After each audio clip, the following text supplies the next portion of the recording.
España, Chile, Perú, Venezuela, Ecuador, Estados Unidos, Guatemala, República Dominicana, Bolivia, Costa Rica, Uruguay, Puerto Rico, Nicaragua, Panamá.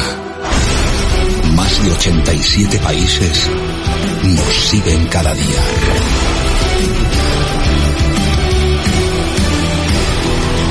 Conectados con el mundo.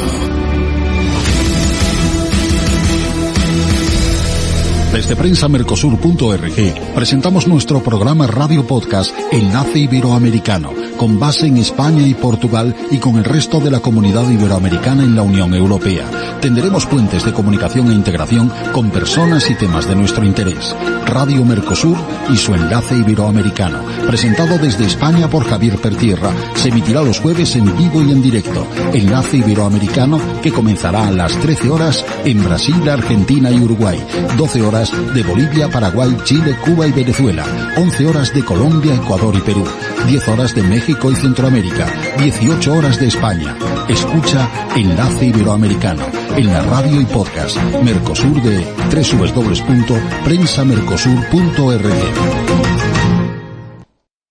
Hola, bienvenidos, bienvenidas a una nueva edición de Enlace Iberoamericano, el programa que conecta corazones de Mercosur y Prensa Mercosur y de Radio Mercosur, y no solo hoy va a conectar esos sentimientos, esas culturas, esas civilizaciones enormes que nos unen, iberoamericanos, sino que va a conectar hoy esos motores también iberoamericanos. Sí, esos motores que el alma también tiene motores. Pues bueno, vamos a hablar hoy sobre todo de los de 4 ruedas. De nuestra gran comunidad iberófona vamos a acelerar, a apretar, el volante, a quitarnos y ponernos los cascos, tanto para escuchar como para conducir, y mirar de frente a una pasión que atravesó y atraviesa generaciones, que atraviesa nuestras fronteras, que atraviesa cilindradas, tengo entendido. Y hoy tenemos a un magnífico conductor, o vamos a recorrer sobre el automovilismo de la mano y de la conducción sensible, amable y siempre de corazón de don Aladino, el pibe, vos sabés, Aladino Martínez, el pibe. Y ya veremos qué historia más agradable para nuestra audiencia. Pues Aladino integra y comprende la elegancia legendaria de la conducción de Fangio, y también está cercano al arte técnico y de garra de Fernando Alonso. Él conoció a todo esto y tiene casi trato familiar con lo que estamos hablando. El coraje extremo de Carlos Sainz y su hijo, y la historia del motor la lleva en la sangre, su sangre latina, española y argentina, argentina llamémosle, o en cualquier caso de esta pasión criolla, y la picardía también del buen conductor, para recorrer este circuito, repito, de emociones, de historias y de rugidos, de octanaje emocional, que espero que nuestro director ponga en nuestro podcast, ese gran rugido de los motores alegres, de los automovilismos y latinos. Pues nos acompaña este invitado de primera línea, a mi entender, conocedor como pocos y como muchos del mundo del deporte, que abrazó como piloto, como presidente de la Federación Automovilística y como organizador de una subida internacional, la única que está así considerada en Europa. Él hablará, porque conoce en detalle, cosa que yo quiero aprender de él, este mundo del motor, que no deja de ser un mundo de identidad de nuestros países, a través de la competición automovilística, que dio lugar a grandes avances tecnológicos y a grandes hitos y mitos latinos, que repito, nos explicará. Vamos a recorrer, pónganse cómodos y arranquen con nosotros, que ya estamos con el semáforo en verde. Por lo tanto, estimado Aladino Martínez, vamos contra reloj. Quería decirle, querido Aladino el pibe, querido amigo, que ¿Cómo fue esto de que le llamaran el pibe después de venir a España de una zona preciosa de Argentina? ¿Puede contarnos usted de dónde es su nascencia y luego ese conocido el pibe aquí ya de adolescente? ¿Puede contarnos este pequeño recorrido por lo que usted abrazó estos dos maravillosos países? Sí, perfectamente. Bueno, buenas tardes a todos los radio oyentes, buenas tardes a todos los iberoamericanos que hoy estamos en línea y en contacto con este sistema moderno que es fantástico para unir los países y el mundo, ¿no?, entre nosotros. Yo marché de 4 años, cuando la época de la posguerra aquí en España, marché para ese país tan hermoso que es Argentina, y ahí me he criado hasta los 21 años prácticamente.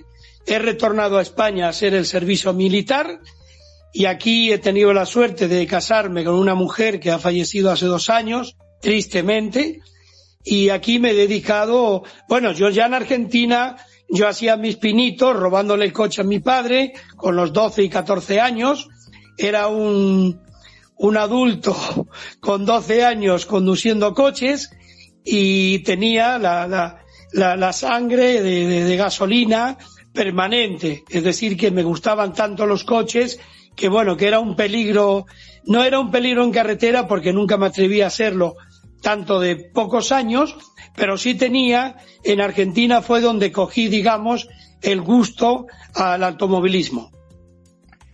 Comentábamos que conociste desde estos años, desde los 4 a los 17 años, Rosario, sin duda situado en Argentina, en la provincia de Santa Fe. ¿Puedes comentarnos tus recuerdos de Rosarino, me parece que son, ¿no? Los que así o en cualquier caso la toponimia de Rosario, que es situada un poquito como al noroeste de Buenos Aires, o sea, está bastante muy bien situada. ¿Sabes algo? ¿Te recuerdas de estos tiempos ahí en Rosario, en Argentina? Sí, por supuesto. La prueba está que yo voy todos los años, voy a Argentina, tengo una panda de amigos, donde ellos son todos muy empresarios. Uno tiene la compañía Hoteles Solans, que la tiene por Buenos Aires, Rosario, Córdoba y por muchas partes de Argentina. Tengo amigos como Sergio, una empresa que se llama Gina Ferrari, que es la que realmente ha estado conmigo almorzando ayer, retornando para Buenos Aires.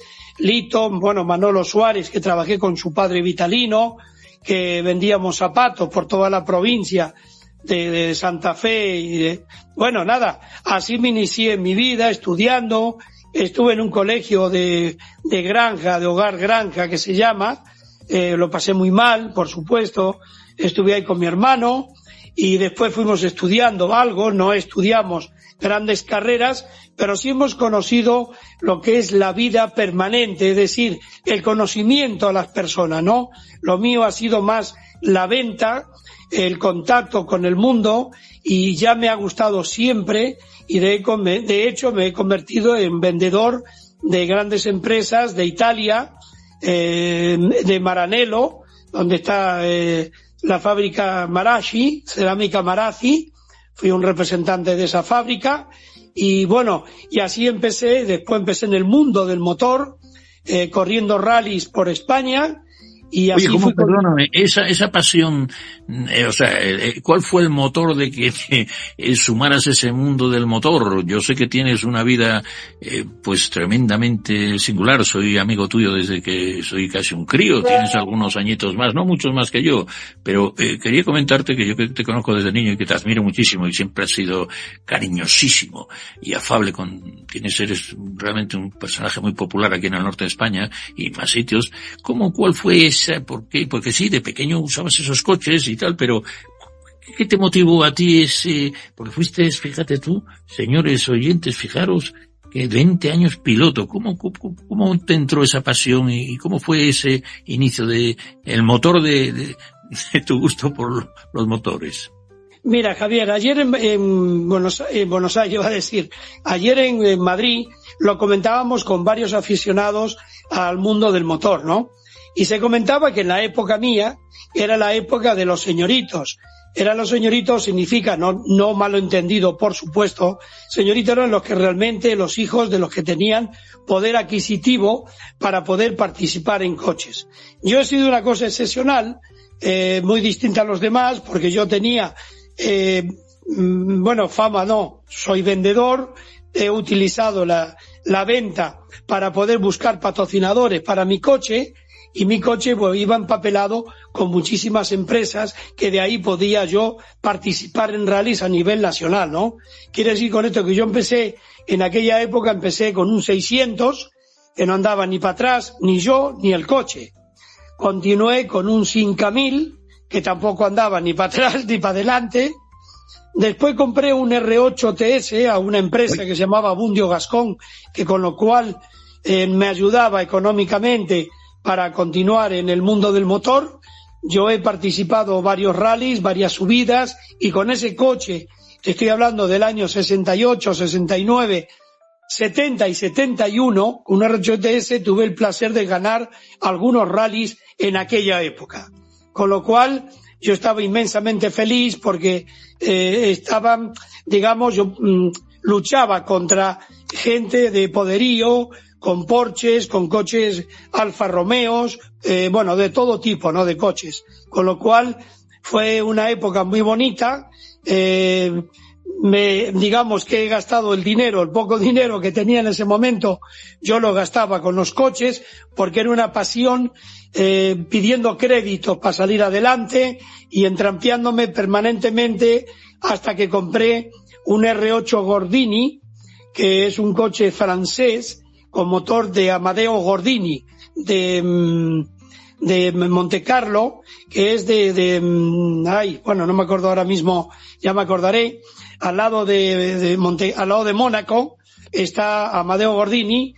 Ya falleció él. Era un motor de unos 126 caballos, que en aquella época era un coche potente para los años que era, ¿no? Y tuve la suerte de poder ganar muchas pruebas, muchas subidas, y ha sido un coche que había que llevarlo permanentemente de lado. No es un coche como después he tenido los Alpines, que he tenido 3 Alpines, 1440, el 1600 y el Alpine 1800 oficial.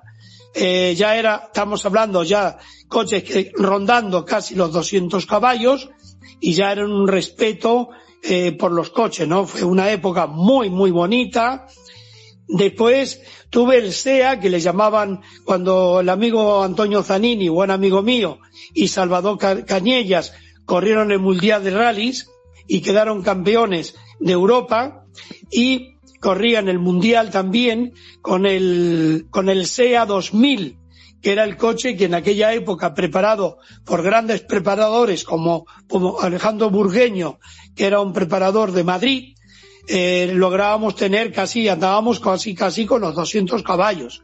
Yo tuve la suerte de ganar el Príncipe de Asturias, el rally, participé en varios rallies, he ganado también otro rally en la costa Blanca, que es en Benicàssim, al lado de Valencia, al lado de Castellón, y he participado por muchos sitios. Después tuve la suerte de participar con un coche, el 131 Abarth, que fue oficial de Fiat y de Seat, un coche italiano que era una verdadera joya, y era un coche de 200 caballos puros, y que era un coche que tenía una estabilidad algo extraordinaria.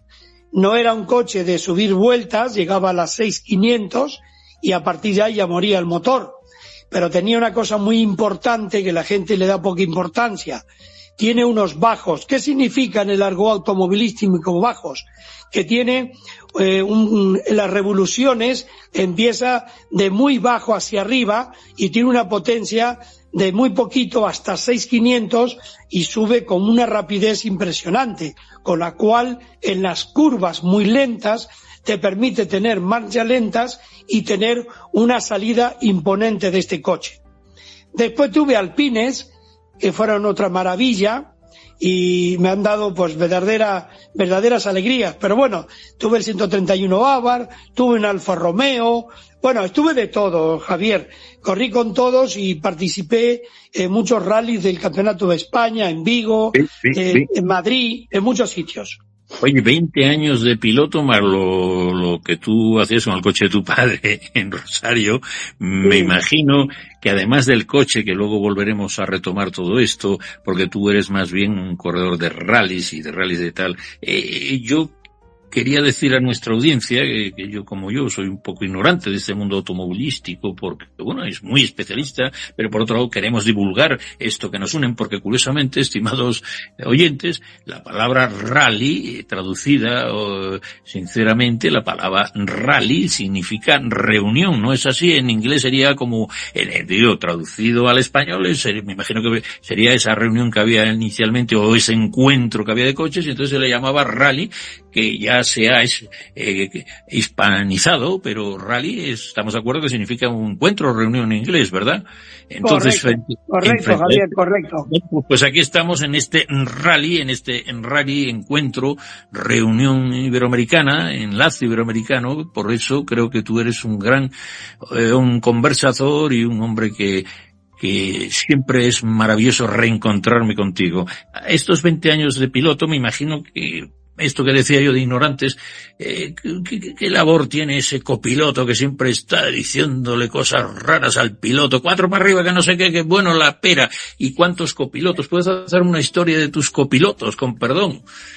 Sí, hombre, sí, cómo no. Es un placer poder comentártelo. Mira, hasta hace muy poquito, el sábado pasado, más concretamente, mi copiloto, Marcelo Carbone, más conocido mundialmente, porque Marcelo Carbone ha estado, casi 10 o 12 años retransmitiendo para una empresa de radio, que Onda Cero, que estaba para el Mundial de Rallys, y viajó todo el mundo, conoció todos los grandes pilotos, un gran personaje, un gran amigo mío, y después tuvo casi otros 10 o 12 años, no estoy muy seguro, y siguiendo el Mundial de Motos, con lo cual es un personaje que conoce muy bien el mundo del motor, el mundo de motos y el mundo de los rallies, ¿no? Aladino, que no se nos olvide, porque creo que merece la pena nuestra audiencia paraguaya, que hablando del Mundial de Rallies y de Marcelo Carbone, que tú señalabas, pero luego seguimos con los copilotos, solo que este año parece ser, y ya está consolidándose de tal, el Mundial de Rally creo yo, que soy un desconocedor. En Paraguay. Sí, que muy interesante, sí. ¿no? Sí, muy interesante, porque verás por qué, Javier. Paraguay, Asunción, que he estado el año pasado, he visto una subida del país enormemente. He visto una inversión de muchos argentinos en Paraguay. He visto muchos edificios, torres altas. He visto centros comerciales. Estoy hablándote de Asunción, por supuesto. Y he visto que hay un progreso enorme en Asunción, cosa que me alegra muchísimo, porque Paraguay se lo merece, es un gran país, su gente muy fantástica, he estado con muchos de ellos hablando y me han parecido todos unas grandísimas y cultas personas, entendidos en el mundo del motor y entendido en el mundo laboral también, por supuesto.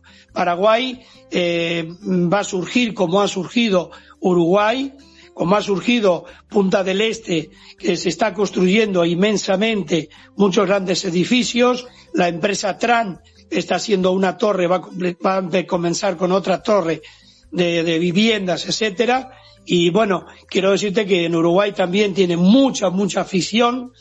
Y bueno, en Argentina, bueno, no te voy a decir nada, la afición que actualmente tienen los coches. Argentina es un país inmensamente. Puedo decirte que yo tuve la gran suerte de estar el año pasado en la Fórmula 1 en Sao Paulo, y te puedo garantizar que la afición que teníamos, yo fui invitado por FIA para estar en el circuito de Sao Paulo, y te puedo decir que te puedo comentar que habría aproximadamente pues un 30 o un 40% de los aficionados eran argentinos, porque seguían a Colapinto. O sea, es impresionante el arrastre que tiene y las ganas que tiene Argentina de seguir un ídolo como fue Messi, como fue Maradona y como es Colapinto ahora mismo, ¿no? Lo que pasa es que el hombre no destaca, porque yo creo, mi opinión particular, es un chico muy joven todavía y la presión de su público le puede también. Lo he visto y lo he comprobado muy de cerca en el circuito de Sao Paulo. Pero bueno, estas son cosas que él está ahora en el equipo Renault, yo creo en Alpine, y creo que es un gran piloto y tiene muchas cualidades. Pero lo que no podemos olvidar, que los que están en Fórmula 1, que son 22 grandes pilotos, son todos fabulosos.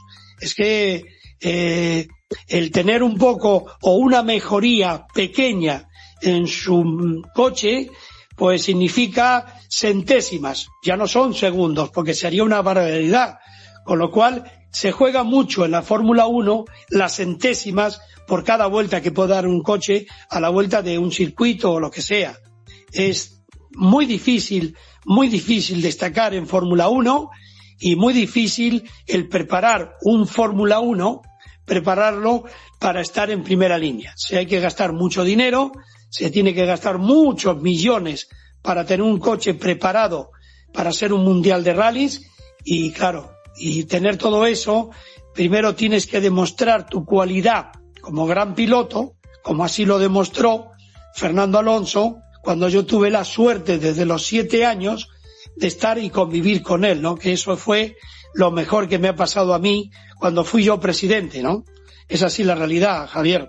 Oye, y que tú que has tocado casi todos los palos del mundo del automovilismo, por no decirlos todos, no solo como piloto, repito, sino como presidente de la federación y también ahora como gran organizador de esa gran prueba internacional de rallies, yo creo que te vinculo más a los rallies. Entonces yo querría que tú, que tienes estuvimos hablando de Argentina, para que nuestra audiencia, para estructurar el programa, luego pasaremos a las preguntas y comentarios de nuestros corresponsales. Querría decirte, claro, tú además has conocido figuras en Argentina como los hijos y el mundo de Fangio, aquí en España el mundo muy cercano, que estuviste mucho tiempo con Fernando Alonso, también vinculado con los rallies a Carlos Sainz, o sea, monstruos, genios del automovilismo y entonces vamos a hablar un poquito de estos ya para pasarle las preguntas y luego seguir con el programa. Bueno. De este mundo de la familia de Fangio, de Alonso, de grandes y algunos otros que me estaré olvidando, pues que describas un poquito toda esta vinculación tuya con estas grandes personalidades del automovilismo y cuáles eran sus fortalezas. Eran unos hombres equilibrados, con coraje, técnicos, un poco que comparemos o no, que sepamos, los que no somos expertos en este mundo, que de tu mano podamos ver cómo describías tú a Fangio, a Fernando Alonso, a Carlos Sainz y estos grandes, ¿no? Bien. Te cuento, yo en febrero de este año he estado en el circuito, el circuito que tiene Balcarce, bueno, es un circuito, y aparte tiene el museo de Juan Manuel Fangio. Juan Manuel Fangio, lo que siempre fue, yo tuve la suerte de conocerlo en el Hotel Reconquista, cuando vino que nos hizo una visita. Él es un hombre amable, afable en todos los aspectos, es muy inteligente en la pista y es una persona con una inteligencia de 1 a 10, para mí 10, porque era un hombre que en pista sabía dosificarse y él mismo lo decía. Él sabía dosificar muy bien la mecánica, sabía cuidar mucho por los neumáticos y era un hombre que cuando tenía que atacar, él sabía cuándo era el momento preciso. Eso es muy difícil, Javier, tenerlo todo en un gran piloto.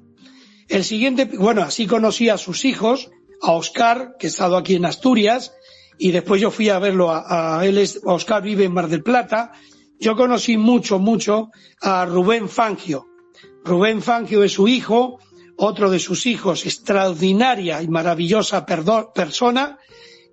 Tuve la suerte de estar con él en Buenos Aires y tuve la suerte de compartir con él en Ushuaia, límite con Chile, por abajo del todo, en Tierra del Fuego, donde fuimos a presentar la subida internacional al Fito, Campeonato de Europa, y he tenido la suerte de compartir con él y con su esposa, el compartir unos días en lo que es en Ushuaia.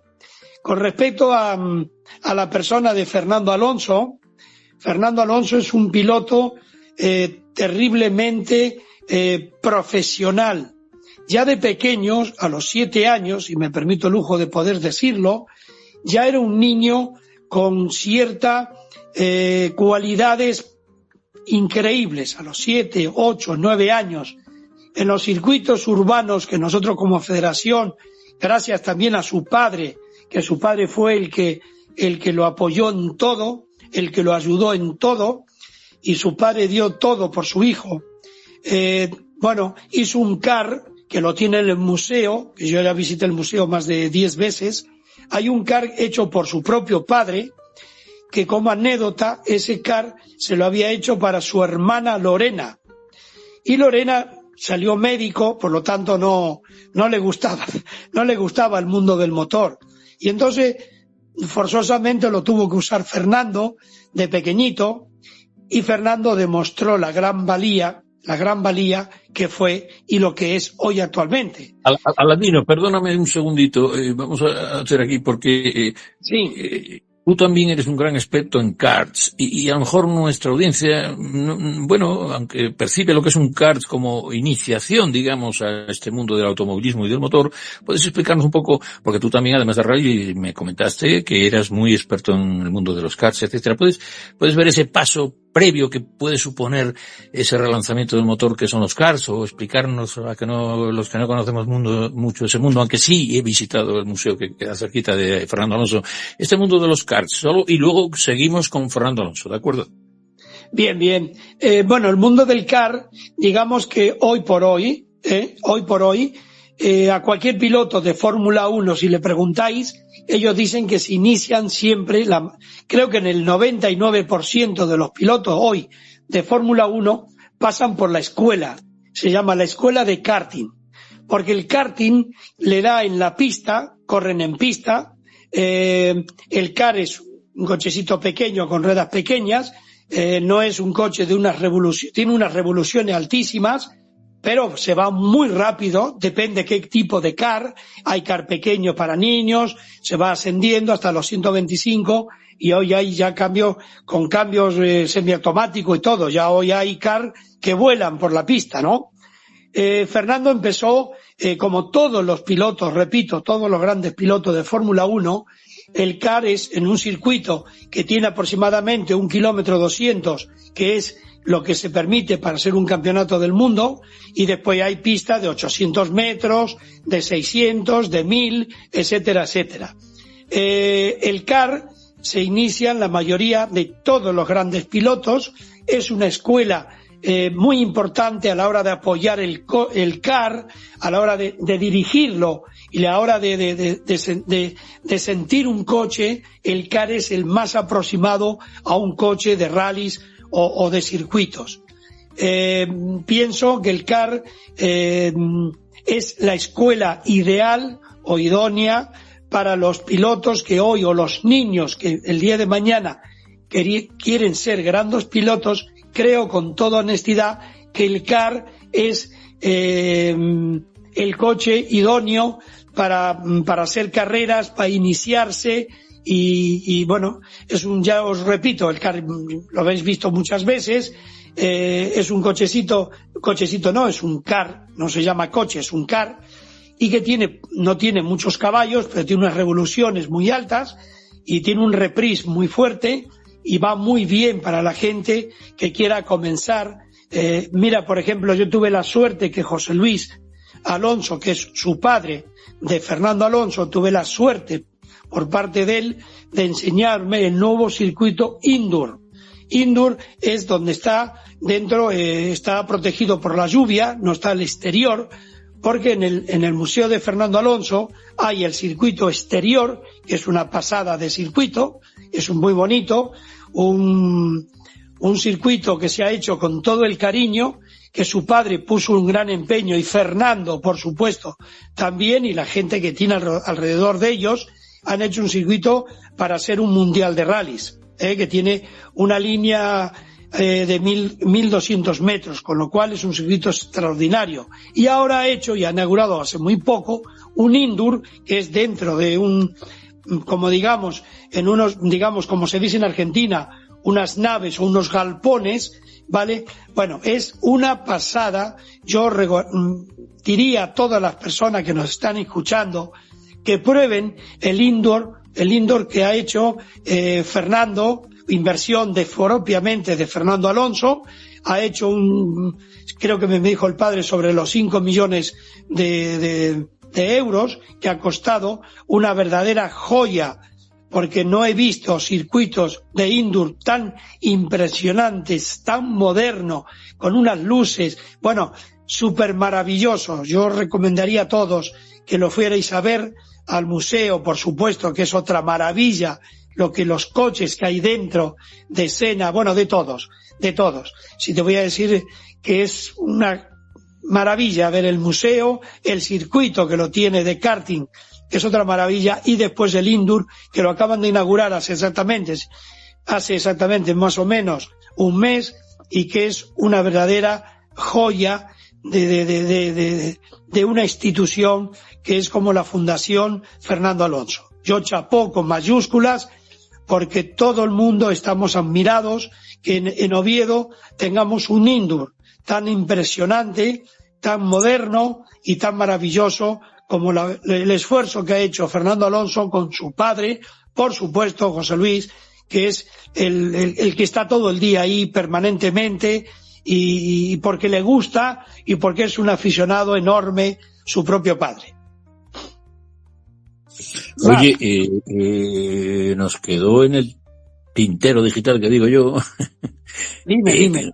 La nadería vinculada a ti del mundo de los rallies, porque yo también creo que, y ahora paso las preguntas a nuestros corresponsales, nos queda lo de Carlos Sainz y un poco el mundo de Márquez y de motociclismo, pero decir que si puedes comentar un poquito, porque la gente sí conoce mucho la Fórmula 1, ya les has introducido unos casos. Y Carlos Sainz, que fundamentalmente fue un hombre de París-Dakar y todo esto, que es yo creo que es una concepción lo de París-Dakar, que puede haber una réplica similar por lo que representa en América Latina, sobre todo en Sudamérica, ¿no? Yo querría que hablaras de Carlos Sainz, del mundo de estos rallies tan potentes, y de si tú ves una proyección allá, y luego hablaremos del otro y ya paso ¿Qué opinas esto de Carlos Sainz en el mundo de estos rallies? Bien, Carlos Sainz inició con un Panda. Es un coche muy conocido en Brasil. Yo no sé si lo habían fabricado, porque sabéis que en Brasil fabrica Renault y tiene muchos coches. Sí, yo creo que he visto en Brasil, en la época que voy viendo los grandes premios, yo he visto el Panda. El Panda era un coche pequeñito, con muy poca cilindrada. Pues ahí se inició Carlos Sainz. Empezó muy de pequeño a correr la Copa Panda o la Copa Marbella, en fin, y por SEAT, que era SEAT quien patrocinaba este evento. Carlos la ganó muy bien, se empezó a iniciar con distintos coches, destacó con un Ford Cosworth, que fue el que anduvo muy bien, ganó muchos rallies, corrió el rally de Finlandia, el rally de Alemania, el rally de Inglaterra, Argentina, por supuesto. Me queda muchos rallies más también. El rally de Portugal, que no se me olvide, por favor. Me queda más rally. En México también estaba el rally del Mundial. Me quedan muchos más. Y Carlos ha demostrado como piloto ser uno de los mejores, de los 4 o 5 mejores pilotos del mundo. Fue un hombre constante, es un gran profesional, es un hombre como Fernando, que son muy amantes a la mecánica, son hombres virtuosos cuando saben que el coche, qué es lo que necesita, y aportan esa experiencia dentro de su coche a los mecánicos, a los ingenieros, saben transmitirle la deficiencia que pueda tener un coche, tanto de Fórmula 1 como de rallies, como un kart o como lo sea. Carlos creo que ha sido un ejemplo y está siendo un gran ejemplo. Ha sido ganador del Dakar, que es prueba multi dificilísima, y te puedo recordar que, bueno, lo que se hizo por los Andes en Argentina, entre Chile y Argentina, ¿vale? Y Bolivia, que tocó algo de Bolivia también, el Dakar fue otra experiencia maravillosa, pero bueno, se ha dejado de realizar, bueno, por el famoso dinero, porque se necesita mucha infraestructura para lograr hacer este tipo de rallies. Carlos corrió en Asturias muchos años, yo tuve la suerte de ganarle, porque yo iba con mejor coche que él, claro, en esa época. Después ya Carlos salió, subió, hicimos en el Fito subida y bajada aquí en Asturias, un tiempo similar al de él, con un coche que yo tenía. Bueno, fue una época muy bonita también. Carlos después fue subiendo, progresando a nivel mundial, y puedo repetirte que decirte que fue un ejemplo en España. Le han dado la medalla, aquí le he dado el premio Príncipe de Asturias también, como a Fernando Alonso, se lo merecen, porque son unas personas constantes, profesionales y además muy sabedores de lo que es saber llevar un coche, y no solamente llevarlo, sino a nivel mecánica. Ahora ya es la electrónica la que funciona, pero son sabedores de lo que puede ser un gran coche a la hora de poder andar con él a grandes velocidades. Pues antes de seguir aprendiendo tanto de las enormes dudas que tengo de este mundo que me estás acercando a él y a nuestra audiencia, querría hablar, porque tú y yo hablamos de los grandes corredores brasileiros, y entonces creo que está pidiendo la palabra nuestro gran director y estrella multifacética, don Gilson Carmini Dantas. Por favor, en su portuñol, alúmbrenos, porque seguro que usted está muy cercano a este mundo. Dígame, don Gilson. Bueno, mi querido hermano Javier, escuchando aquí don Aladino, realmente fantástico, ¿no? Pero yo, antes de hablar cualquier cosa, yo gustaría que él escuchaste eso.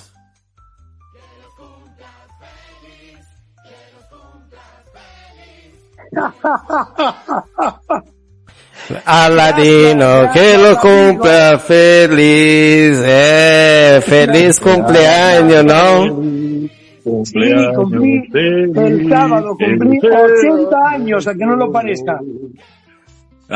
Bueno, y acá nosotros, pero bueno, hombre, nosotros acá estamos viendo, don Aladino, la figura querida que usted es no meio del automobilismo, ¿no? Principalmente de Asturias, ¿no? Que ese día 21 que pasó, hicieron una gran homenaje ahí en la Campana de Llanera, ¿no? Donde los amigos y los admiradores. Fíjate que ya lo saben hasta en Brasil y en Paraguay. Oye, por favor, ¿dónde estás? ¿Dónde vives? ¿En Brasil o en Asturias? Sí, nosotros estamos acá en la región trinacional, ¿no? En Foz do Iguazú, y desde acá siempre también seguimos lo que es el automovilismo, y claro, ¿no? Figuras como usted siempre está en los medios, y nosotros procuramos saber de lo que no solamente el nuevo, pero la base de ese nuevo es lo más importante. Yo creo que usted representa un poco de la base de los pilotos sudamericanos y también principalmente europeos. Entonces, desde acá, desde la prensa Mercosur, nosotros rendimos un homenaje, y la pregunta va encima de eso, ¿no? Esos amigos que renderon homenaje, nosotros vemos acá que hay gente hasta en silla de ruedas que vino a visitar en ese día a ti, y mostrando el amor y el carisma que tiene hacia ti, ¿no? También el ex-piloto Marcelo Carboni, ¿no? He estado ahí con usted también. Y yo gustaría, ¿cómo es esa emoción de vivir, ¿no? 80 años fue cumplido, y saber que dejaste tantos amigos y tanta gente que admira su trabajo, ¿no? Porque hay gente que puede ter hecho un trabajo bueno, pero no final de la vida ve que hay mucho más gente que no gusta nuestro trabajo do que sí le gusta, ¿no? Y cómo usted se siente de saber que hizo un buen trabajo, ¿no? Entonces, esa es la pregunta y reciba desde acá las felicitaciones un poco atrasadas, claro, ¿no? De toda el equipo de la prensa Mercosur. Fuerte abrazo, mi querido Aladino Martins, y que cumpla muchísimos más años y aquí su casa siempre. Fuerte abrazo. Muchísimas gracias. En Foz, donde estás, he estado yo el año pasado, he ido con un avión de un amigo de Asunción, hemos ido a ver, Javier, este hombre está en las cataratas del Iguazú, que están en límite con ellos, está en una cosa idílica y hermosa que está donde está viviendo él. Bueno, mucha emoción con el fondo de música que estoy escuchando, mucha emoción y forzosamente... Es de cumpleaños feliz, creo. Sí, y forzosamente tuve que... piensa que yo no tenía ni la mayor idea de encontrarme con esto. Yo pensaba comer con el restaurante La Campana, el propio dueño, mi amigo Manolo Boves, con Marcelo Carbone, que fue el inductor prácticamente de todo lo que han llamado y que fue mi copiloto muchos años, que es de Argentina, de Córdoba. Y la sorpresa fue cuando abro un salón que creía que no había nadie, y de repente aparecen 80 personas gritándome el feliz cumpleaños, ¿no? En un momento que me apoyé a la puerta y dije, ay, Dios mío, ¿qué está pasando? Es una sensación muy grande, que bueno, tuve que ponerme inclusive hasta a llorar, porque fue algo de saber que tengo tantos amigos y que después muchos de ellos han venido de muchas partes de España, con lo cual para mí fue de doble la alegría por sentir algo que yo no había sentido tanto en mi vida. Y doy las gracias de aquí a todos y a mi amigo, quien ha redactado hoy lo que has dicho. Me alegra mucho el poder recordártelo o recordarlo, que me lo estés recordando, y saber, Javier, que él está en una zona tan hermosa que está pegadito a las cataratas del Iguazú, que lo diga él, que está ahí al lado, que está viviendo ahí. Así pues mismo es, no, así mismo vamos a dar la palabra, si me permite, director, muy agradable. Gracias, querido Jason, por acordarte de todo. Y pasamos ahora a Colombia, damos un salto a la ciudad que vibra al ritmo de la salsa, que en cada esquina hay un baile improvisado y en cada corazón late como un timbal desbocado.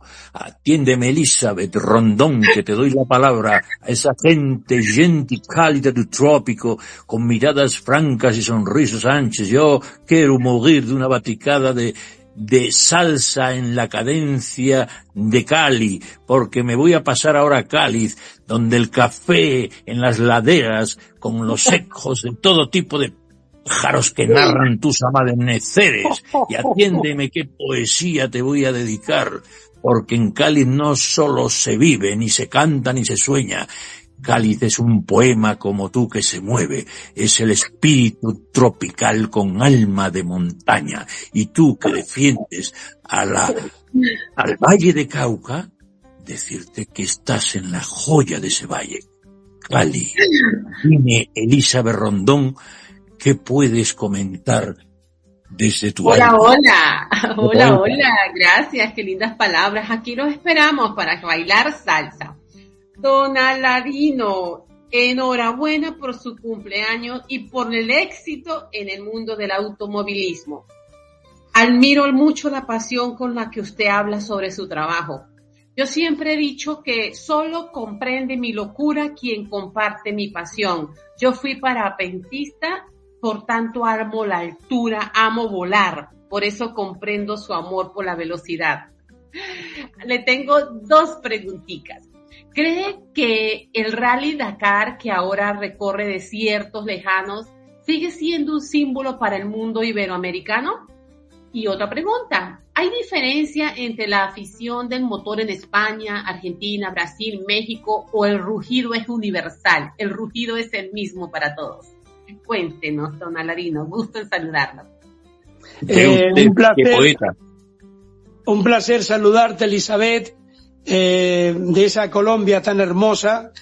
Tuve el placer de conocer muy poquito Medellín, que me ha dejado asombrado su público, su gente, su amor por tal. Me pareció una ciudad encantadora, me pareció la gente muy amable en todos los aspectos, y dicen que es la ciudad donde mejor, es lo que me han dicho, que atiende mucho al turista. Bueno, las preguntas.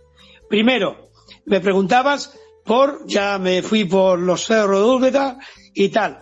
La afición el que tiene la afición a los coches, Elizabeth, la tiene en Estados Unidos, en Ushuaia, en Colombia, en España, en Argentina y en el mundo. ¿Hay más afición quizás en distintos países? Sí, es verdad. Yo te puedo decir que por lo que yo he viajado y por lo que yo conozco, Argentina creo que es el país, con Colombia también, que tiene mucha afición, pero más al fútbol. Argentina quizás te pueda decir que tiene tanto o más afición al motor que el fútbol, que fíjate tú lo que estoy hablando, porque Argentina al fútbol tiene una afición enorme. Y la otra pregunta, me decías del Dakar. Bueno, el Dakar es un referente porque es un rally donde predomina mucho, exceptuando los coches oficiales, porque los coches oficiales pues tienen mayores, digamos, van más preparados, digamos, para los coches que van a participar, pero para los pilotos más privados es una especie de aventura, con lo cual es muy hermoso el salir a hacer un rally de Dakar con muchos problemas de todo tipo, ¿no? Y entonces hay que subsanarlos en un desierto que es muy complicado de trabajar, muy complicado de dormir. Los oficiales duermen en unas carpas especiales, ¿qué tal? Los demás mecánicos, etcétera, duermen donde puedan. Es un rally, yo le llamaría, Elizabeth, un rally aventura, ¿vale? Aventura. Está muy bien organizado, porque si el piloto queda tirado en carretera, ahí existen varios helicópteros que te van a rescatar.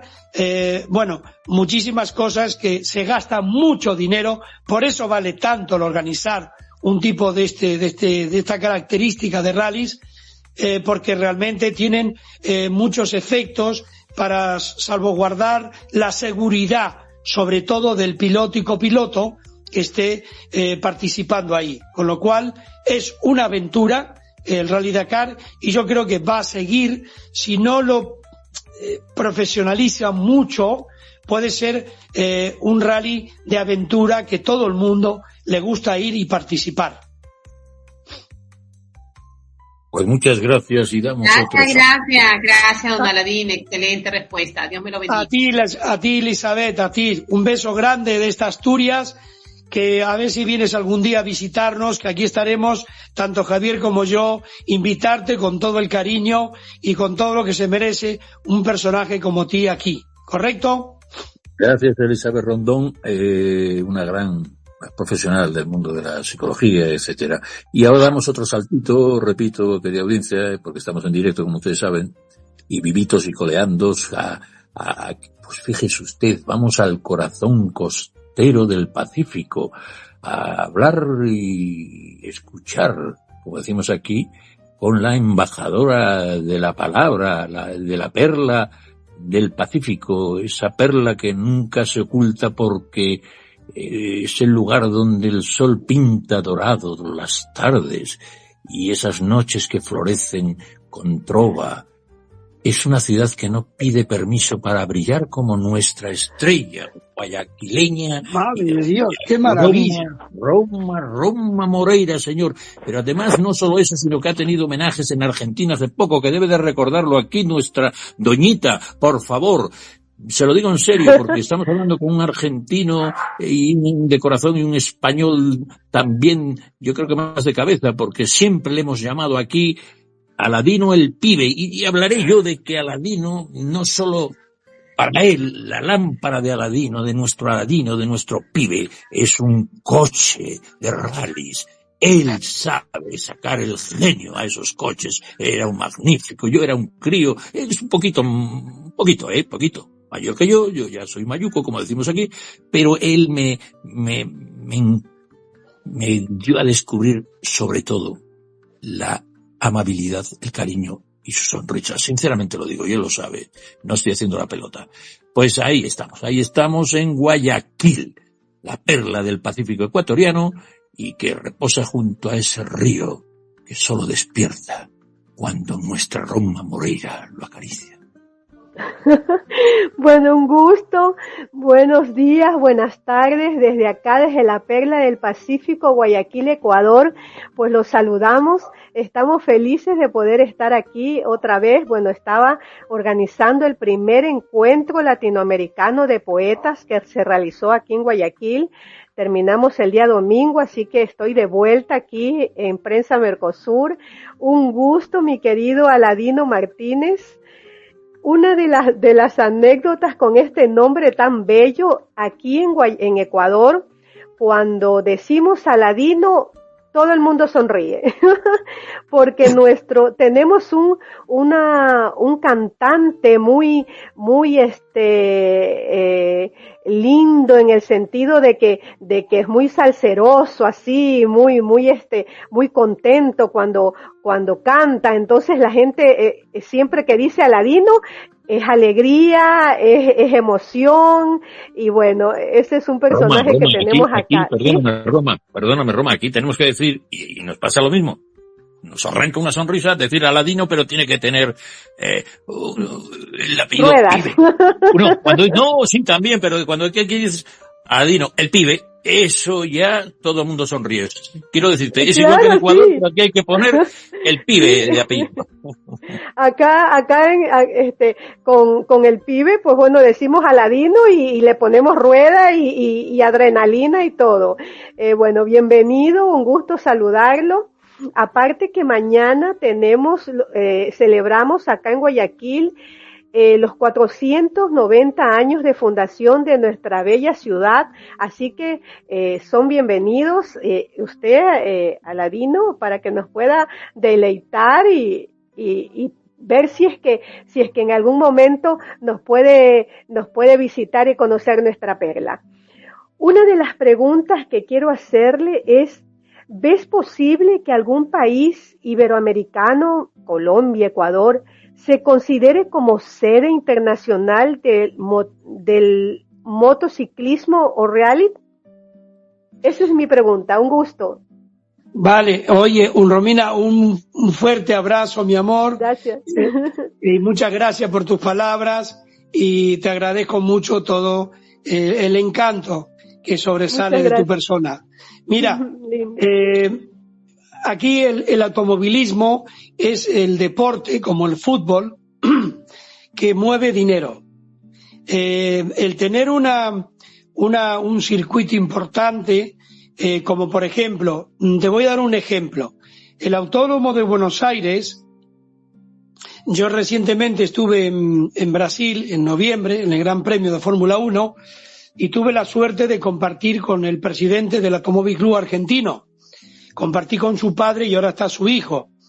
Y hablábamos justamente de un amigo que se llamaba Carlos Beltrán, que era miembro Fiat de seguridad, y era el que visitaba los países donde era como una especie de inspector para comprobar si la prueba el circuito era necesario el adquirirlo para que puedan participar en la Fórmula 1. Entonces, te cuento, Romina, en Buenos Aires, que sabes que hay una afición enorme, el autódromo, me decía el propio presidente, decía y me comentaba tristemente que el Autódromo de Buenos Aires, visto por Carlos Beltrán, inspector español, vasco además, y con mucha sabiduría de la seguridad, me comentaba que se necesitaba unos $100 millones, 100 millones de dólares para poner el Autódromo de Buenos Aires para la Fórmula 1. Quiere decir con esto que estamos hablando de una... Pero cuidado, el circuito está. Lo que pasa que requiere, unos arreglos, para decirte algo así, de 100 millones. Te voy a agregar algo más. En Santiago del Estero, Argentina, por si no lo sabéis, pues lo sabréis, me supongo, se realiza el Mundial a primeros de... Me parece que es en abril, se realiza el Mundial de Motos. Y se ha hecho un circuito... Solo para nuestros oyentes, que Santiago de Esteros creo que fue, que me corrija, la primera ciudad fundada en territorio que es Argentina. ¿Sabías esto, querido Aladino? La primera. Bueno, no lo sabía, pero sí la he visitado muchas veces y hay muchas anécdotas bonitas de ahí. Perdona que te haya interrumpido, perdona. No, ningún problema. Han hecho un circuito que ha costado una fortuna y Carlos Beltrán, miembro de Fiat, enviado por Fiat para comprobar lo que era el circuito. Y ha hecho dos matices. Uno, que el circuito puede ser perfectamente un circuito para la Fórmula 1 y dos, es un circuito que realmente no se puede hacer la Fórmula 1 porque no tiene infraestructuras. Fijaos en lo que mira la FIA, que no haya infraestructuras hoteleras para albergar más de 500.000 de personas que realmente están en Santiago del Estero. Es imposible. Y sin embargo, lo que es la infraestructura, que es lo más importante, una de las más importantes para realizar una Fórmula 1, es el circuito. Y el circuito, pues requería es lo más perfecto que se ha realizado en muchos años. Es decir, circuito sí, pero infraestructura no. Por lo tanto, se necesita, querida Romina, y cuando digo Romina, me acuerdo de Roma, porque es una ciudad que admiro siempre, pero digo Romina, porque hay muchas Rominas en Roma. Te puedo decir que es muy difícil el hacer un circuito si no está por dentro, no está el Estado o firmas de mucho calibre económico, será muy imposible de realizar un circuito para la Fórmula 1. Así es, encantada de escuchar toda esa información y sí es importante porque ahora cuando yo hable de este podcast y del invitado hermoso que hemos tenido, pues poder comentarles a la afición, a los ecuatorianos, todo lo que significa tener o soñar, ¿no? Y estamos lejos de hacerlo. Pero muchísimas gracias. Antes de terminar, sobre Javier que me decía del premio que fui a recibir. Bueno, fui a Buenos Aires, quedé encantada, visité todo, bueno, todo lo que pude. Pero qué premio le dieron, porque Buenos Aires... Diga a nuestros escuchantes, porque es usted de natural humilde, entonces dígale qué premio le dieron, porque sí, Buenos Aires es la ciudad más bonita inmensa, bellísimo. Ya, pero ¿qué premio le dieron? Bueno, me dieron el premio Gaviota de Plata Cultural, que encantada de recibirlo. Primero pensé que se habían equivocado porque, como ustedes saben, la Gaviota de Plata se la da a los cantantes, artistas en Chile, y yo dije, no, disculpe, yo soy poeta, escritora. No, sí, tú eres Ronna Moreira de Guayaquil, Ecuador, has sido nominada para la Gaviota de Plata Cultural. Bueno, yo encantada, así que muchísimas gracias, tuve el placer de conocer Buenos Aires y voy a seguir yendo. y después a España. Un beso y muchísimas gracias, Aladino, por esa excelente respuesta.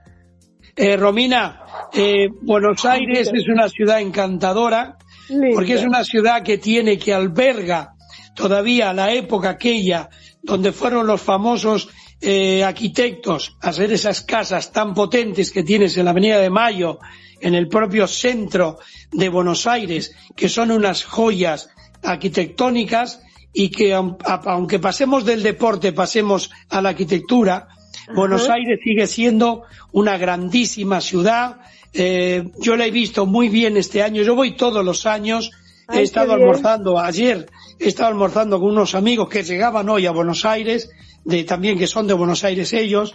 Es una ciudad magnífica de conocer, pero te puedo decir, Romina, que Argentina, como España, que es un país hermoso por todos los costados, pero Asturias le llamamos paraíso natural, porque todas las ciudades de España tienen su propio encanto, como la de Ecuador, como la de Colombia, todas tienen su propio encanto, no se puede ser fanático de nada.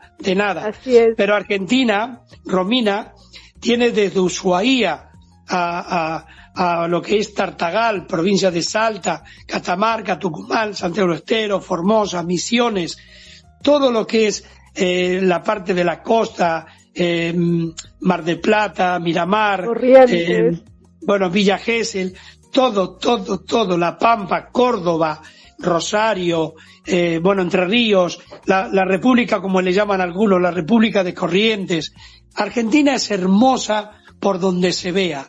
Es un país tan hermoso y tan grande, que, no sé, Bariloche, que es otra belleza del mundo, el Perito Moreno, que es otra cosa, lindo, sí. Que es estar horas y horas contemplando esa belleza, desde luego. Y hay países, como por ejemplo Perú, que tiene otras cosas hermosas. Así es.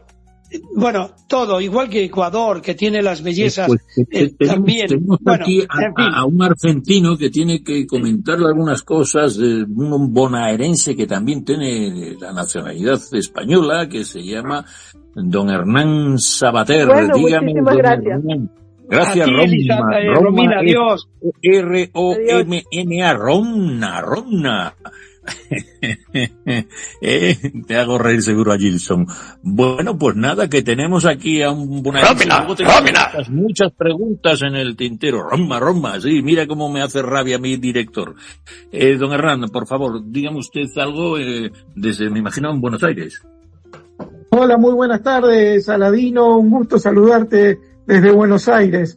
Desde tu experiencia, ¿cuál es la esencia iberoamericana en el mundo del motor? ¿Cómo la ves? ¿Como pasión, improvisación, talento nato? ¡Qué pregunta me haces! ¿Qué representa para vos Juan Manuel Fangio en la historia del automovilismo mundial? ¿Fue el primer ídolo con acento latino? Hernán, junto con Rodolfo Valentino, digo yo. No, vamos a ver, te contesto muy bien. Juan Manuel Fangio yo lo definiría, como se lo dijo un día a su padre, en el hotel Carlton, en la calle Libertad, ¿no? ¿Lo dije bien? En la calle Libertad, el hotel Carlton de Buenos Aires, ¿vale? Sí. Ahí hemos hecho la presentación del FITO, la subida internacional del FITO, y estaba Rubén Fangio, y yo solamente pude definirle con una sola palabra, querido amigo: un genio. Fíjate lo que te digo, un genio. Y sobre todo en aquella época, con aquellos coches, con aquellas rueditas que iban como volando por el circuito. Era algo impresionante. Era algo muy especial ver a Juan Manuel Fangio. Me he visto mucha gran parte de sus carreras y bueno, una verdadera joya que está. Los que quieran conocer a Fangio más cerca pueden ir al Balcarce, a ese circuito tan bonito que de verdad que es digno de admirar, donde tiene, iba a decirte la bala dorada, tiene todos los coches. Mi amigo José Antonio Zombona, campeón de España, que he estado con él ahí en febrero y de ahí pasamos a Mar del Plata, te puedo decir que tenéis un museo, querido amigo, fantástico. ¿Tu nombre qué es? Roberto, ¿no? Hernán. Oye, solo una cosa, Hernán Sabater, pero atiende, que tenemos conduciendo en plan piloto total. Ya lo veo, ya lo veo. Que le mola. Bueno, usted sabe dónde está este señor, don Roberto, dígame usted que está pilotando, menos mal que enlaza con nosotros. Perdóname, Aladino, claro, esto es el divertido. A ver dónde directo. está. Don Roberto, ¿dónde anda usted? ¿Por dónde? Está por la costa, ¿no? Está por la costanera, Roberto. Hernán. Desde México, en el desde puerto de México. Veracruz, en el puerto de Veracruz, con todo el cariño y el respeto para ese gran piloto. Vamos a 180 kilómetros de amor para todos. Hombre, ten cuidado, que aquí te puede saltar un radar, ¿eh? Si te salta un radar, no sé cómo lo vamos a pagar, ¿eh? No es cierto. Venimos muy contentos de escucharlos. Estamos en el puerto más importante que comunica a México con Europa desde hace 506 años. En el puerto de Veracruz. Pero de copiloto, perdóname, pero se te ha ido la imagen, tienes a una preciosidad. ¿Puedes decir algo de ello? Pues, digo, claro, aquí está dígame. Mi esposa, y aquí está. Nadie puede poner una cara por de mujer. Oye, pero ¿cómo? Pero es guapísima. Tú eres un buen mozo, que decimos aquí, eres muy buen mozo. Pero hombre, vaya chavala que tienes, ¿eh? Javier, debe conducir mal porque viste que la mujer se fue, está sentada atrás, ¿no? De miedo, debe ser. No, va cuidando a mi nieto, traemos a un bebé, perdón. Mira la abuelita. Pero ¿cómo va a ser esa señora tan guapa abuela, hombre? Pero muy bueno. Pero si esa chica no, atiende, esa moza no puede ser abuela. Como no, vamos a cumplir el viernes, están invitados todos, cumplimos 40 años de casados, ya nos vamos. Madre. De hecho, vamos a celebrar a un lugar donde hay luciérnagas y bueno, ahí les mando la reseña. Pero bueno, un fuerte abrazo, con mucho cariño, perdón por interrumpir. No, Hernán, que disfrutes de tu esposa. Yo cumplí los 50 años y he estado en Punta del Este. Y lamentablemente... Aladino, esto es lo divertido. Este señor que acaba de entrar, porque iba en el coche, estamos en horario de jueves y tal, estaba desde el puerto de Veracruz, el otro era de Buenos Aires, pero ahora que acaba de entrar y que obviamente como estaba conduciendo su nieto atrás, etcétera, Roberto Ceballos desde Veracruz, México, como ve su acento en fin, mexicano, ¿no? Este señor, el último, Roberto, estaba en Veracruz. El anterior, mira, ya cortó, o sea que estaba de viaje y como estamos en directo, pues son nuestros corresponsales. Ahí está otra vez Roberto. Roberto, dígame usted que tiene alma de qué, decía usted, o cómo se dice eso, que usted es. El mute, Roberto, que estás conduciendo, el mute, que no se te oye, está cantando Yo nací con alma de pirata. Dígame, don Roberto, el mute. Alma de pirata. Eso es. Gracias por enlazarnos, querido Roberto. No te entretenemos más. Un fuerte abrazo y ten cuidado con la condición que tenemos aquí. Un placer. Parece Aladino cuando le pedía el coche a su padre. Aladino que le pedía el coche a su padre de joven. No se lo pedía, no, se lo robaba, que es distinto. Bueno, hombre, no. Primero eso jurídicamente, perdónenme, señores, tengo que sacar lo poco que sé del derecho. Eso no es un robo, es un hurto de uso. Y en cualquier caso, si es familiar, un hurto de uso no supone, cuando es lo de tu padre, supone un disgusto. Y eso es usted de robar. Usted lo que le daba es un disgusto, no se enteraba. Eso es lo que es, por favor. Y además ni siquiera es un hurto porque usted lo devolvía. O sea que nada, simplemente era... un devaneo juvenil con el vehículo de su padre. Sí. Oiga, mira que llama a robar si usted lo devolvía, hombre, y además tampoco es un hurto, por lo tanto. Muy bueno. Usted era un devaneo de uso. Bueno, así me costó los palos que me dieron. Así me dieron los palos. Pero bueno, oye, Aladino, antes que ya estamos ahí, porque si no luego en fin, me regaña, como decimos aquí nuestro director. Hay 2 o 3 preguntas para mí importantes. Quiero decir, hablamos luego de las aficiones un poco sobre todo Brasil, México y tal, pero tú los nuevos formatos eléctricos de las nuevas competiciones de vehículos eléctricos que incluso han pasado a fórmulas importantes, ¿qué opinas de esta formato eléctrico, de los coches eléctricos, de todo este mundo que viene, incluido el hidrógeno. ¿Qué opinas sobre todo de las competiciones que empiezan a haber eléctrica y qué diferencias notorias ves tú, si puedes enseñarnos o decirnos algo sobre la diferencia entre el motor de explosión eléctrico, sobre todo en estas altas competiciones donde los motores tienen que dar todo de sí? ¿Qué opinas de eso, del tema este? Es una pregunta francamente difícil de contestarte así sobre la marcha, pero es muy largo decirte, y no me voy a alargar mucho. El medio ambiente necesita efectivamente, tenemos que buscar, nuestros políticos buscan la manera de intentar salvaguardar un poco lo que es el medio ambiente. Bien, todavía yo no sé la respuesta del eléctrico.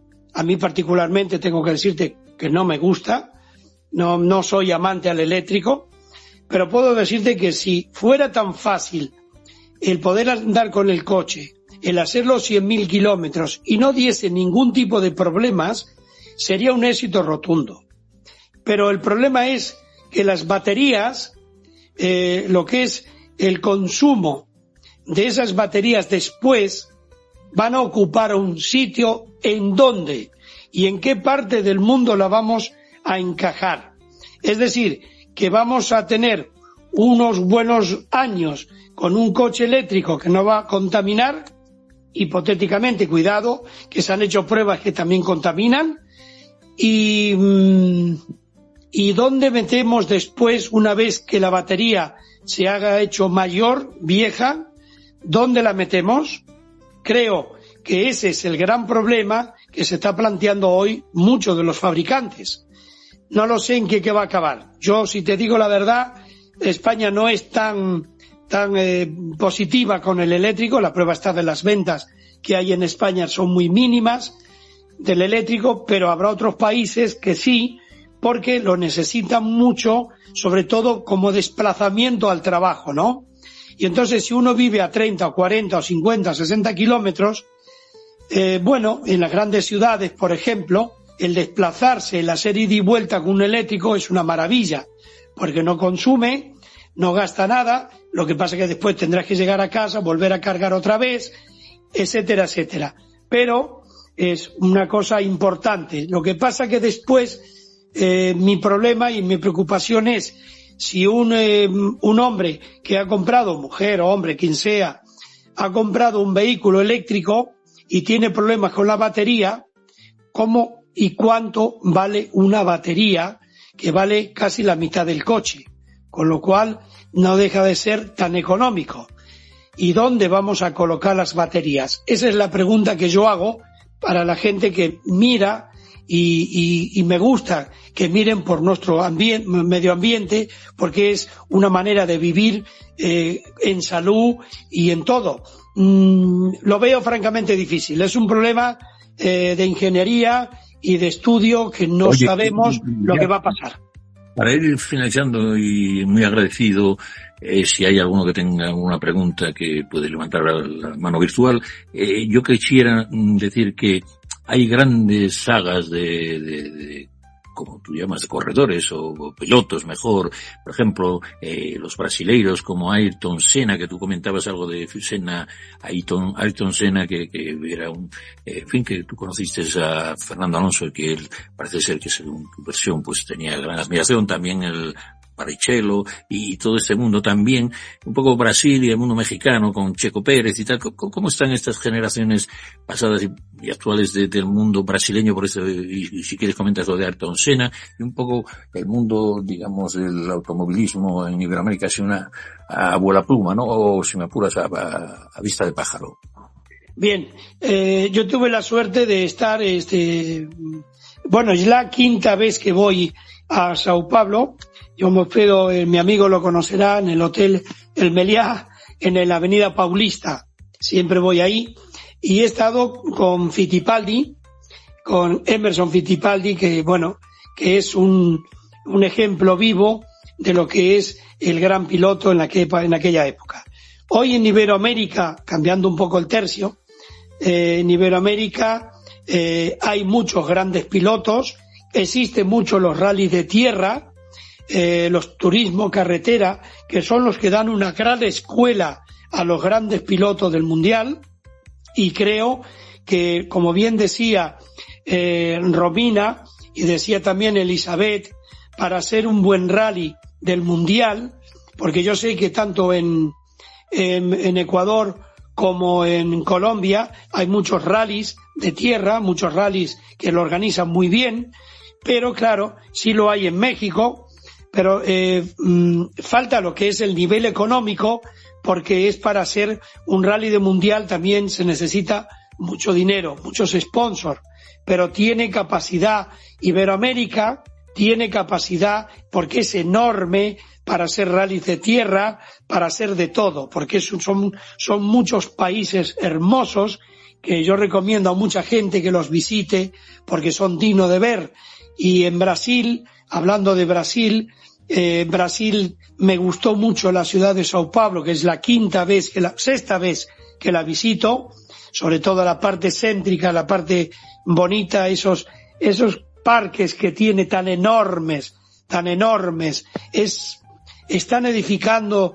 Sao Paulo es una ciudad inmensamente rica, y es una ciudad donde alberga millones, creo que son 16 o 17 millones, y que es una ciudad que se ha hecho demasiado grande para mí, para vivir, pero es inmensamente hermosa, tiene sus cosas bonitas.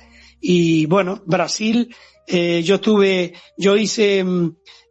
conozco lo que es, yo conozco la ciudad de Pelotas, conozco Curitiba, conozco Sao Paulo, San Vicente, Guarujá, Sao Paulo, Río de Janeiro, conozco Belo Horizonte, conozco Salvador de Bahía, y conozco lo más bonito, la playa do Forte, que donde fui ya 3 veces con mi señora esposa. Brasil es hermosa por donde la veamos. Eso es Brasil. Bueno, pues muchas gracias. Estamos ya despidiendo a nuestro estimado Aladino, el pibe, el mago Aladino, que siempre sacó el genio de la amistad, que sinceramente, y también un genio de 20 años de piloto, que sigue con esa pasión que ustedes notan y ven, y que está organizando muchos subidas internacionales, sobre todo de ámbito europeo. Javier, perdona que te corte. Bueno, y aparte yo soy comisario internacional. Yo voy de comisario deportivo, y ahora mañana, por ejemplo, parto para Galicia a una prueba del Campeonato de España, pero voy a distintas pruebas del Campeonato de Europa como comisario internacional, que me gusta la especialidad, me gusta. Otra de las cosas que hago.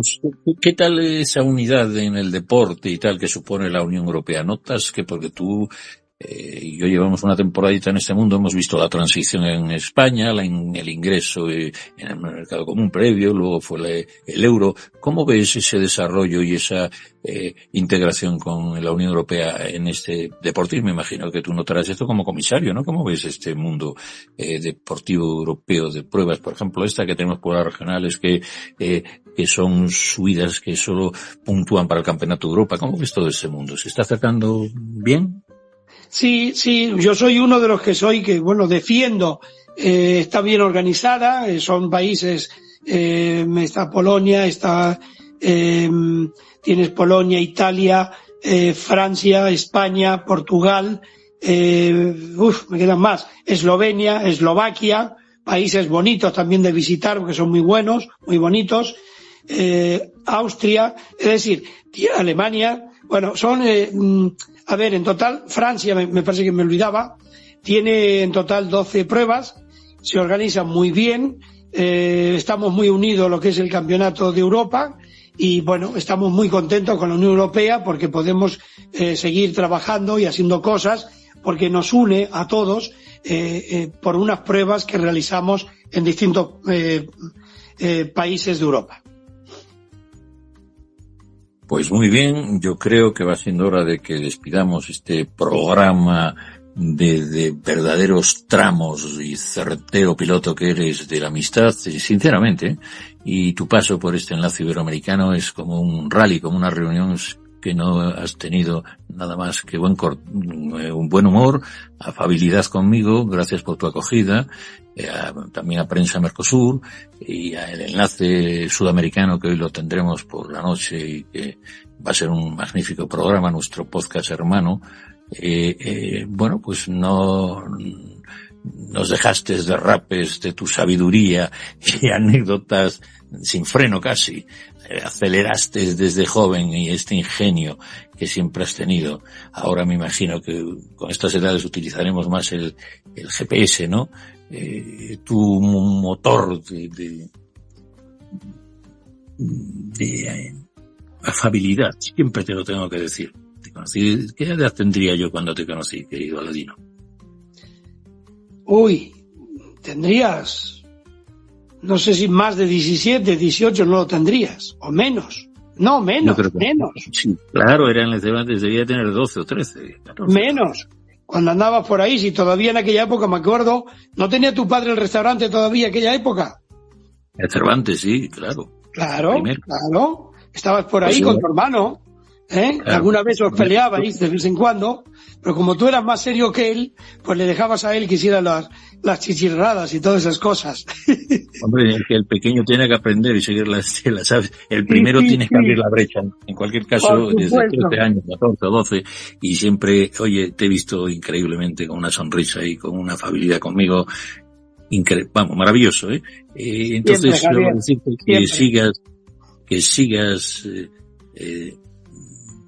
con esta pasión de amistad, y aunque ya empezamos a tener a estas edades curvas peligrosas, pero yo creo que con buenas compañías podemos acercarnos, ¿no? Y con el corazón acelerado de entusiasmo como tú lo tienes.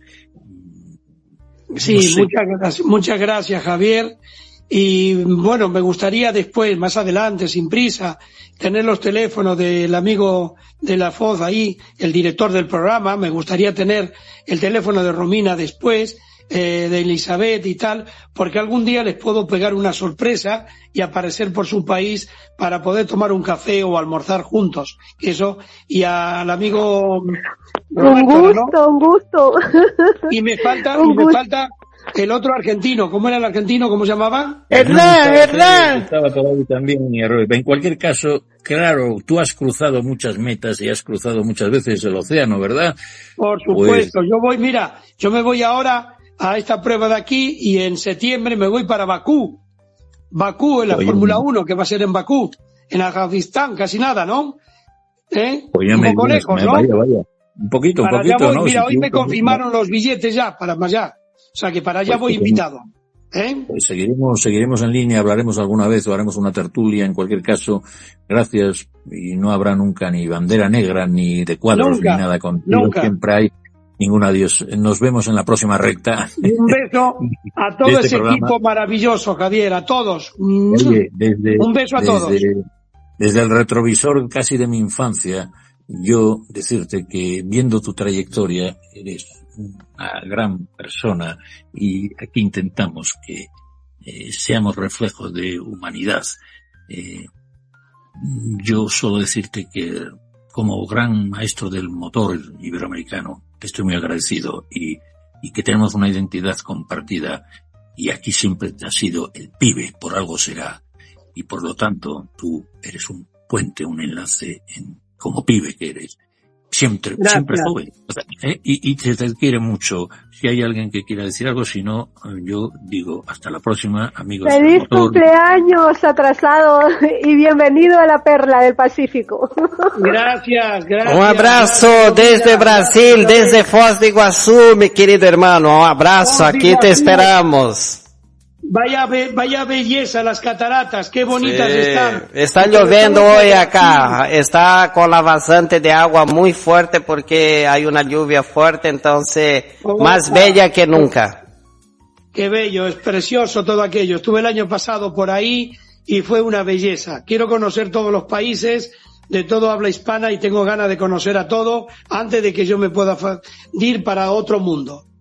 Así que pues aquí con el motor encendido y el alma enardecida, hay que decir a nuestro Aladino que despierte otra vez el genio del motor que tenemos en Iberoamérica, y que con gente como él tendremos una gran proyección. Hasta la próxima, ate logo, amigos del motor iberoamericano, pero sobre todo amigos iberoamericanos, hermanos fraternales culturalmente, y por lo tanto, hasta siempre, mi gente.